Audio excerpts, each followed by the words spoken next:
বলছি এগুলো কত করে? 20-25। এটা 25, এটা 20।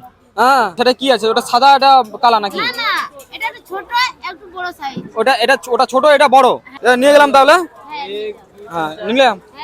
ওই জায়গা পাবো না কি হ্যাঁ, এক গাড়ি পাবো না কি? দেখে কোথায় দিবে? ও মাথা করে, গালে করে, পিঠে করে। মারবে আমাকে? হ্যাঁ, আমি এখানে ডন গো, ডন। ডন বাবা, ডন। এই এলাকার ডন আমি। আমিও এখানে, তুমি ডন হলে কি আমিও ডন আছি। হ্যাঁ, আমিও ডন আছি। দুটো দাও লিয়ে বালিয়ে। দিয়ে বলে পয়সা দাও। পয়সা হবে না, আমি এলাকার ডন। হ্যাঁ, তোমার ডনের কথা। আমি দাদা আমি থেকে এসেছি, চান থেকে এসেছি। হ্যাঁ। কি গো ঠাকুমা? কি কইব তুমি? আর তুমি দেবে? তুমি পয়সা দেবো না, এমনি দেবে কি? না, পয়সা দেবো না, এমনি নিচে না? এমনি করে মারবো। তাহলে ছাড়ো, বাদ দাও। আমি একটা নিয়ে যাচ্ছি, একটা নিয়ে যাচ্ছি। ছাড়ো না, ছাড়ো। কি? আরে আবার হাসে। আরে না হবে, একটা নিয়ে যাচ্ছি। এই দেখো পোকা, এটা নিয়ে যাচ্ছি, পকোড়াই নিয়ে যাচ্ছি।